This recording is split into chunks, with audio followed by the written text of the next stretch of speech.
Sahabat setia Gowor yang dikasih Tuhan, Shalom. Hari ini adalah Kamis 1 Januari 2026. Happy New Year untuk sahabat setia Gowor sekalian. Tahun 2026 kita sambut dengan hidup baru, dengan semangat yang baru, dengan pengharapan baru dalam Tuhan. Pasti tahun 2026 segala berkat Allah dicurahkan kepada kita dan di dalam keluarga-keluarga kita. Amin. Mengawali tahun baru ini, kita juga merayakan Hari Perdamaian Sedunia. Semoga damai Kristus tercipta senantiasa tinggal dan meraja di tengah kita hingga peperangan terhenti dan konflik-konflik tiada ada lagi karena damai Tuhan beserta kita. Hari ini kita merayakan Hari Raya Bunda Maria, Bunda Allah. Saya bertanya-tanya kenapa ya? Kok perayaan Maria Bunda Allah atau Mater Dei dirayakan setiap tanggal 1 Januari yang adalah tahun baru? Karena hari ini adalah hari ke-8 setelah oktav Natal. Atau disebut oktav Natal ya. Hari ke-8, oktav Natal. Di hari ini dalam tradisi Yahudi, seorang anak dimateraikan dalam iman dengan disunatkan dan diberi nama. Hari Raya Maria Bunda Allah dimaklumkan pada tahun baru, hendak memberi penghormatan kepada peran Bunda Maria dalam sejarah keselamatan sebagai Ibu Tuhan.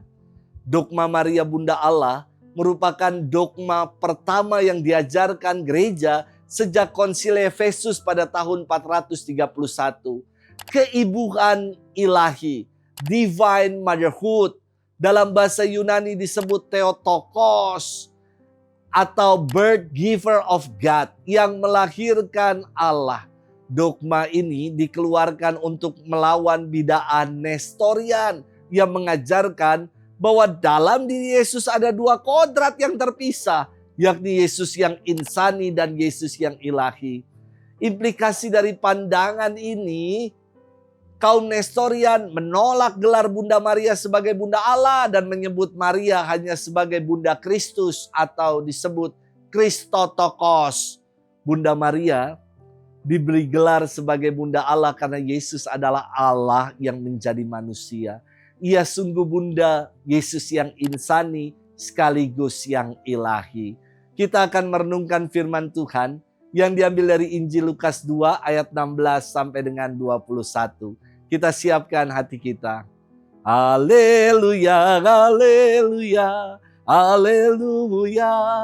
Pada zaman dahulu Allah berulang kali dan dalam berbagai cara berbicara kepada nenek moyang kita dengan perantaraan para nabi. Dan pada akhir ini Allah telah berbicara kepada kita dengan perantaraan anaknya. Haleluya, haleluya, haleluya. Tuhan bersamamu dan bersama rohmu. Inilah Injil suci menurut Lukas, dimuliakanlah Tuhan. Setelah mendengar berita kelahiran penyelamat dunia, para gembala cepat-cepat berangkat ke Bethlehem. Mereka menjumpai Maria dan Yusuf serta bayi yang sedang terbaring di dalam palungan. Ketika melihat bayi itu, para gembala memberitahukan apa yang dikatakan kepada mereka tentang anak itu.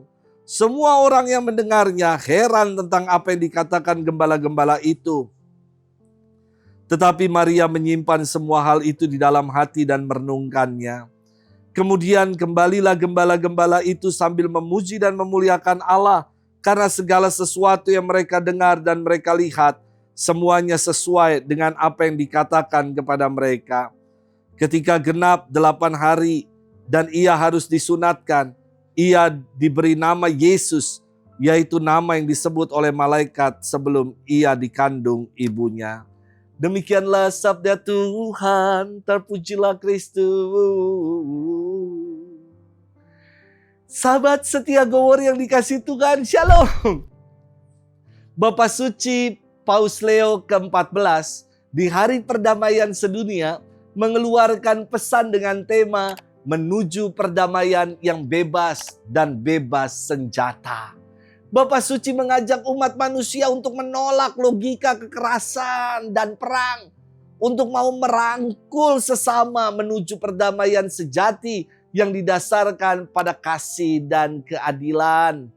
Perdamaian itu harus diwujudkan dalam gaya hidup yang menolak segala bentuk kekerasan, baik yang terlihat maupun yang struktural, kata Paus Leo ke-14 dalam pesannya di Hari Perdamaian Sedunia tahun 2026.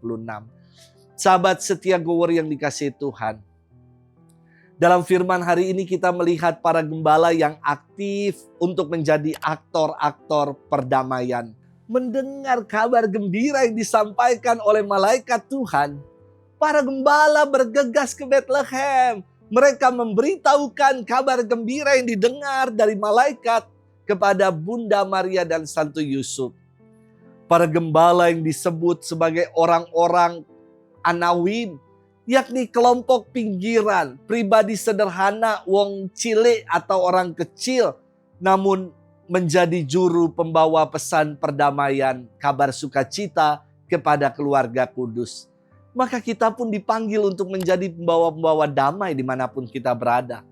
Janganlah sebagai orang beriman kita malah menjadi toksik, racun, malah menjadi duri dalam daging, dalam kehidupan bersama.